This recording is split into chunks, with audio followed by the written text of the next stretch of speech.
Hey everyone, Julien here, and today I'm super excited to be showing you how I made my new track, The Ones, which just dropped on Tenacity Records and Elixir Records. The link to stream it is in the top of the description. If you want, check it out. Maybe add it to your favorite Spotify playlist, repost on SoundCloud.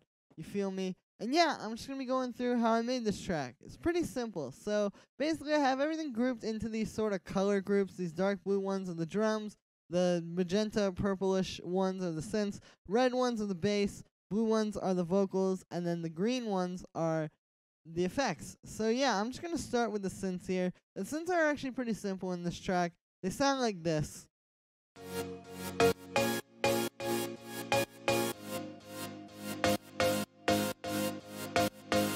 And so it's 3 layers. It's this piano, this like marimba sound, and then this saw synth.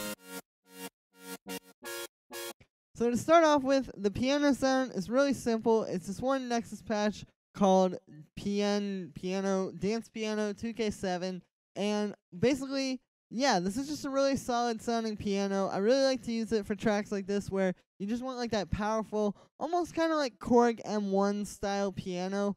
But yeah, it's just in Nexus. I think it comes in the default bank that you get when you get Nexus. One thing to note though is I did turn off the reverb and delay on this. So with this patch, like, I'll show you too. The delay and reverb are always kind of overbearing when you just have them on the way it comes stock.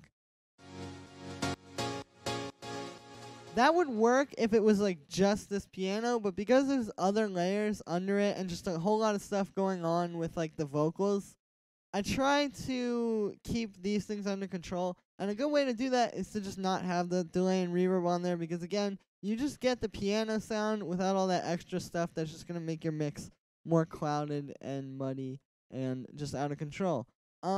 So after that, I have this LFO tool on there, and that's really it for processing, but what the LFO tool is doing is it's doing sort of like this fake sidechaining effect, where essentially you can see I have it set like this, and it's set to quarter notes, and I use this in lieu of standard just like sidechaining to the kick, because like when you sidechain something to the kick, it sounds cool, but you don't get that much control. You're kind of just like at the mercy of however that kick is going to react with the compressor. With this, doing it this way, you can shape like every second of what's going on here. Like you can really get, you really have a lot of nice control over it. As you can see by the way this is shaped, like there's these 2 curves here, and it's just a lot nicer for editing this way, so I usually just use an LFO tool to do that. So the next layer is a little marimba, and this is the synth sound you hear throughout the whole track. It's the one in the intro and all that kind of stuff. And the way I made this was, it's this preset from Vandalism, I believe. Their Shocking Tropical House for Serum. This isn't an ad for Vandalism. I just happen to use their product in this video, or in this song. But yeah, so I use this synth marimba preset or whatever. And all it is, it's just a simple kind of like sine wave FM patch. There's a little bit of stuff going on in here. And I didn't really edit it much, but I did turn down this reverb macro, I believe. So again, same reason as the piano. The reverb was just kind of getting in the way. And yeah, after that, for processing, same thing as the piano. I just have an LFO tool doing like the kind of side chaining effect. And then I have this little tape stop here, which is honestly probably not necessary, but I'll show you. It's just for this one part here. It's because the vocal chop here was doing like a little tape stop as well. So I put that on there just to sort of keep it all as like one long thing, or as one sort of cohesive thing, as opposed to just having the marimba like ringing out there and having it sort of get in the way of the tape stop. I just put that on there to keep it clean and simple. And then the last layer, as far as synths go, is this little saw synth.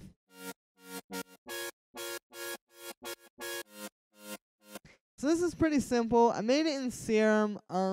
I believe, okay, yeah, so it's just a saw wave, and then I have some white noise as well, and then I have this this envelope on a low pass filter. So it's opening up all the way, but what's happening is there's a quick little attack there. As you can see, that I have the attack turned up just a little bit on that envelope, and you can hear it sort of going like opening up. And the reason for that is because the marimba and the piano have strong transients. They are like, they start with like kind of a clicky type of sound, it's a very short decay. It's like a very, like I said, they have like a tight transient. What this is supposed to do is sort of ring out just slightly after that, so it's not like holding out too long, but it gives it a little bit more body. And the reason why I have this filter on here with the attack is because this way, this isn't going to get in the way. This is only going to add body to the sound now. It's not going to get in the way of the transients, the really strong transients of the piano and the marimba. So, yeah, I just have that on there just as like a quick little, simple fix for that. I did use a little EQ just to boost some high end. And then outside of Serum, I have this Haas Effect on here. So if you don't know what the Haas Effect is, essentially, it's like the stereo effect where you basically take a sound and you split it into the left signal and the right signal. And what you do is you delay one of them forward ever so slightly, usually between 10 and like 40 or 50 milliseconds. And what happens is, because it's delayed slightly forward, but it's playing the same thing as the other ear, you get this big stereo effect. I'll show you. Here's with it, and then without it. So you can hear what's happening is it's widening the sound, and like I said, it just makes it sound really wide just by using the stuff. So the way that I achieve this is I made an audio effect rack.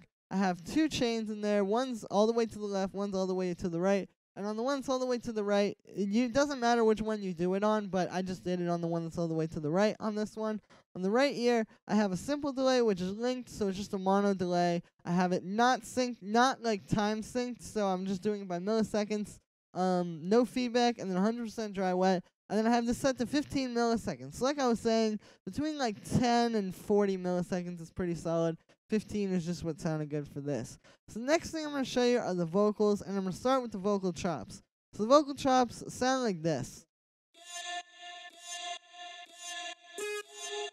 And then this. So these are probably the most detailed part of this track, and I guess with like good reason, because they're kind of like the main focal point. But essentially, the way I made them was I have these different MIDI clips basically for this main one, because I wanted to use two different sounds. And essentially, I just have like the main sound, and then this one, which is just adding a little bit of like an accent. But I wanted to use two different sounds there because like you get kind of like a cool, more realistic effect when you use like a few different vocal chops like this. I think it's a really interesting method because like when you chop up vocals, like if you just grab pieces of an acapella, you'd have the similar kind of effect. There'd be like different vowel sounds, different, like just a lot of different character to each different sort of thing. So by using the two different sounds here, I did that. One of them is just this one vocal one shot I had. I'll see. Yeah, and then the second one is this vocal one shot, which again, like they're just a little bit different, sort of texturally. And then as far as the processing goes on those, so this erosion I guess I can get rid of. But I have a reverb, and then I have an overdrive after that. So the reverb is set very, like it has like a pretty good amount of decay time and a pretty good amount of dry wet. But I didn't want to use too much because of this distortion and OTT here. What they're going to do is they're going to bring out a lot of that reverb just by having them on there. So you usually don't have to use as much dry wet or as much of a decay time when you use those, because that's what they're doing. They're just bringing that out. I'll show you with and without the OTT is like night and day. So you can hear the OTT is just really making that reverb sort of like ring out there and almost give it that kind of like sampled feel that it has. And yeah, and then after that I just have this EQ8, which is, this might be a little bit alarming to some people how much I boosted this, but I want to let you know, like, the reason why I do boosts like this is not for mixing purposes. It's for sound design. Like, this EQ8 is basically giving this, like, a lot of high end that I want, that was, like, very crucial to the sound. Without it, it almost kind of sounds like there's a low pass filter on there. So I'm really just using the EQ8 as as a sound design tool, like I said, just to boost that high end. And then I have it cutting out a bunch of low end because overdrive and OTT is kind of like a toxic combination for having really strong, like booming low end that you don't want in your sound. So yeah, I just did a really sharp cut there. And then after that, I have a Haas Effect on there, so same thing I was talking about before. And you can see this one's at like 30 milliseconds, so that's even stronger. And then I have an LFO tool, again, doing the kind of like fake side chaining effect. So the other vocal chops sound like this. And so basically, the way I made these was a little bit stranger. I'll show you sort of like, this is what they sound like dry. So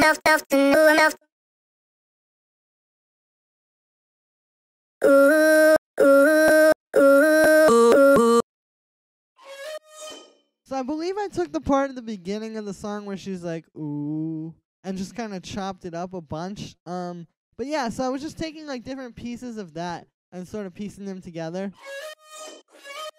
And that's how I made them. And then what's warping them so much is a combination of this auto-tune and this little altar boy. So the auto-tune is on here, and this is just doing like a pretty standard auto-tune. Nothing too sharp, but it does sort of help with vocal chops like this because it'll make the notes glide together a lot more smoothly and just give it a more kind of like clean feel. And then what's really warping it is this little altar boy. So if you don't know what little altar boy is, if you watch my streams, there's no way you don't know what little altar boy is because I use it a ton. It's probably like my favorite vocal processing effect. And yeah, what I'm doing here is I'm using a formant shifter. So if you don't know what a formant shifter is, essentially the formant of a sound is sort of like, think of it as like the vowel sound. Like if you have a voice, it's like ooh, e, I, ah, o. Those are like different formants. And what a formant shifter does is it allows you to shift between these different formants.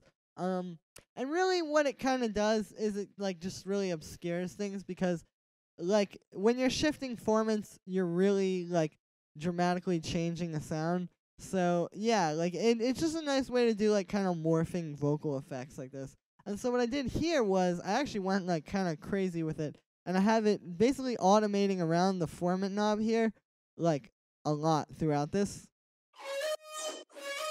And I'll show you without this. So that's what's really giving it the kind of character that it has, where it feels like it's like morphing, like I said. And on the other ones over here, I did that a bunch as well. This is just a different like sort of thing that I made using the same. I don't know if it was the same part.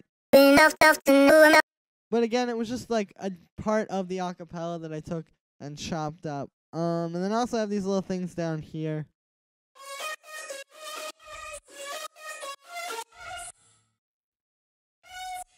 Which have the same processing as this, and they just kind of add a few little accent notes here and there for tension and those kind of things. So yeah, it's really about that formant shifter and then the auto-tune. That's like a really good way to get these vocal chops to sound the way that I got them to sound. After that, I have this Valhalla Vintage Verb on here, which is actually doing another really important effect to me that I use a lot. And this is like a really tight, short reverb. So basically, if you listen to this, there's not a lot of reverb. This is the only reverb on there, but it has like kind of a roomy, reverbed out sort of sound, and that's because of this reverb, the way I have it set. So the way I have it set is I have no pre-delay, the mix is all the way up, and then the decay time and the size are very short. So what it's going to make is basically it's going to give you like this really tight kind of like room reflection where you can hear it. It doesn't go out for too long, but it just gives it like a quick kind of like, you know, reverb texture almost to the sound. This is actually exactly the effect that, what's it called? Skrillex and Diplo used in, I think, Where Are You Now? The vocal chops and that. There's like some video where they were talking about this is like the same thing they did. Not with all the formant shifting, but with the reverb, the really tight reverb. This is like how you get those kind of vocal chops where they feel like kind of sampled and sort of like, they just have like a lot of like feel to them, you know? And this is like one of the ways you can give it that feel. So after that, I just have the same kind of overdrive and OTT combo that I had on the other vocal chops. And then I have an LFO tool doing more of the fake side chaining. Fake side chaining everything. That is obviously the key to how I made this song. And then I have the low cut, the EQ. So pretty simple there for the vocal chops. Really not too much going on. And then as far as, I'll show you, there's this other vocal chop down here that happens. I'm pretty sure this is a similar thing. It's just, yeah, it's just a really short reverb. and then OTT, fake sidechain, and then I have this low cut, and then that tape stop effect I was talking about earlier happens, and I'm just using Deep Blue tape stop to do that. So yeah, next thing, I guess I'll show you the main vocals. The processing is very simple on them. But there is actually one part that I would like to show you that I think is kind of interesting. So basically, the main vocals sound like this. Ooh, I'm not myself tonight. Been a minute since I heard this song. So all I have on here to process these, I'll show you what I started with. What I started with was this. Ooh, I'm not myself tonight. Been a minute since I heard this song. So pretty clean vocals to start off with, and definitely a pretty strong performance. So that helps. But yeah, I took that and I pitched it up a bunch, like 5 semitones. And then I have this auto tune on here, just to like help sort of clean things up. There are some part with these acapellas. There are usually some parts that are like a little bit out of tune, or maybe they just sound a little bit wonky tuning wise. So I wanted to just clean it up, and this was a great way to do that, I think. So yeah, after that I have on a reverb and an OTT, which are just kind of like giving it the sort of sonic quality that it has. The reverb's obviously giving it reverb, but then because of this OTT, it's also giving it like this nice sort of, again, like sort of sampled texture. Like I'm really going for texture a lot of the time with these effects and with the way that I sort of process sounds. So OTT and reverb together are a really great way to do that. So yeah, I just have the OTT on there as well. I have the amount down to 50%, which is maybe a little bit notable, just because I don't have it on full blast. I didn't want to like truly just deep fry these vocals. I wanted to just give them like a little bit of kind of crispiness. Then after that, I have this EQ8 cutting out some of the low end because OTT tends to give it a lot of a low end boost. And yeah, this EQ8 is just extra. As far as on the group of vocals go, because there's a few other layers in here, as you can see. And then as far as the processing on the group goes, I just have a Haas effect. So pretty simple kind of stereo effect there. Now there is one other thing I want to show you, and that is this part. When your heart has given up. So I don't know if you can hear that kind of scratchy sort of vocal in the background. So this is actually an interesting effect that I like to do sometimes. Basically what I did was I literally just duplicated down the main vocals, and then I kept the auto-tune on there just so it's, you know, super clean. And then I have this vocoder on here, and what I have on the vocoder is the carrier is set to noise. So basically what this does is it kind of gives it like this nice, almost kind of like choir-y sound. Like I like to think of this as like a background layer of maybe like a lot of voices just singing the same thing to sort of give the vocals more depth. When your heart has given up and your soul has had. And it doesn't take up too much space in the mix, you know, it's not too messy. It's just, again, a nice way to sort of give your vocals like a little bit of an extra thing. Especially like the way I used it here was in this second pre-chorus. I wanted to add something like this. So yeah, I just have that there. So the next thing I will show you are the drums, which are extremely simple with this track. The drums just sound like this on their own.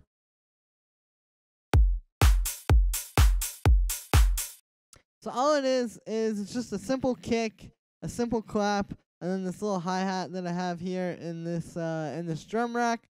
I do have a few other hi-hat samples in there, but I didn't end up using them, so this is just this one hi-hat, and I just have it in a drum rack because it's an easy way to sort of keep track of your hi-hats. As far as processing goes, really didn't do too much. I didn't do anything on the kick or the clap. On the drums, I did cut out some of the low end because I think this hi-hat sample had a little bit of like extra low end I didn't want, and I made a little cut there because there were some kind of nasty whistling frequencies.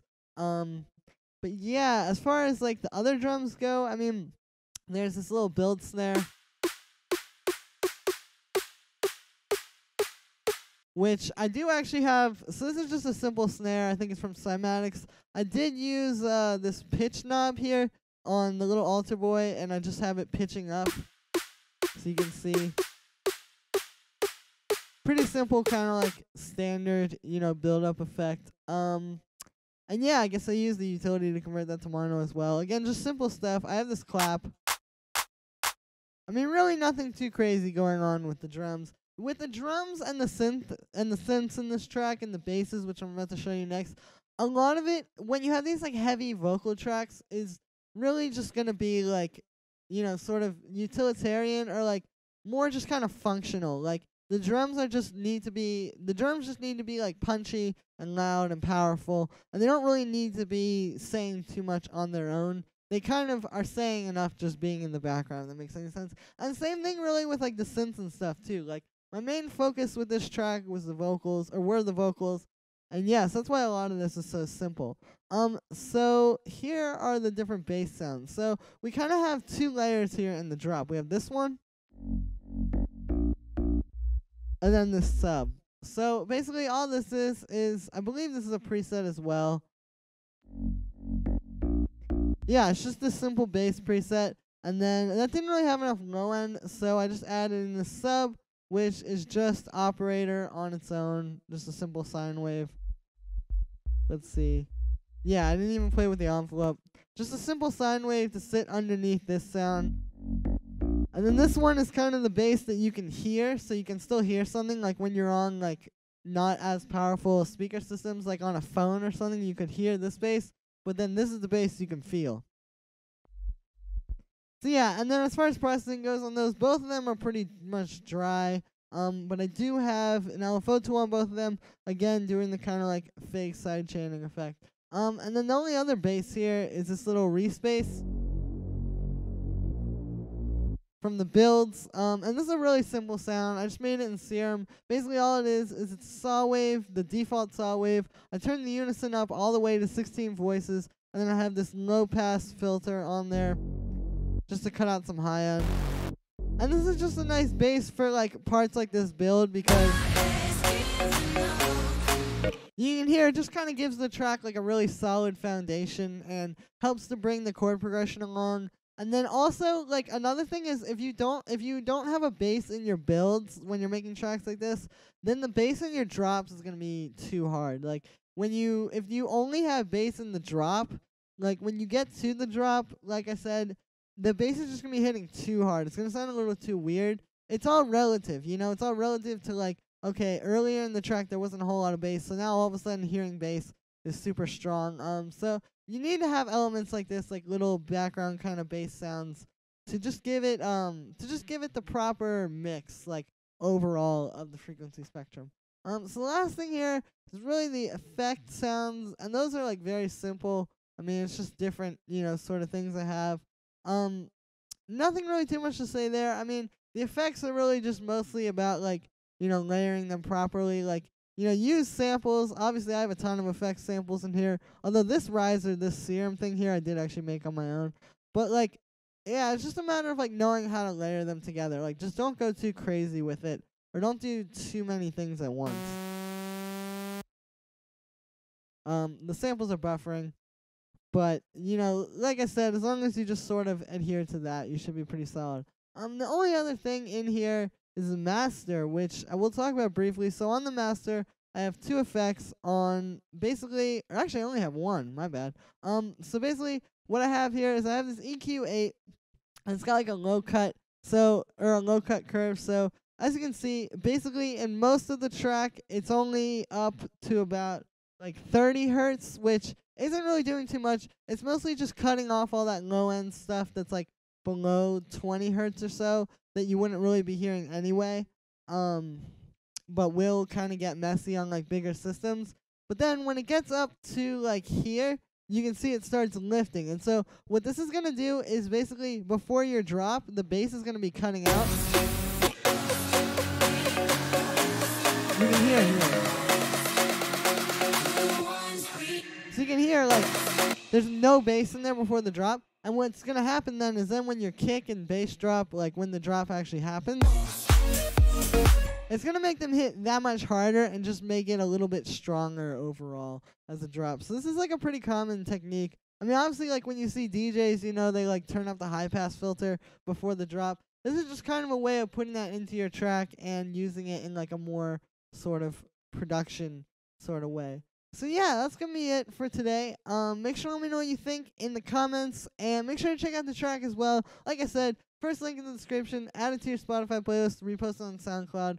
whatever you gotta do, but check it out, and I'll see you guys again tomorrow with another tutorial.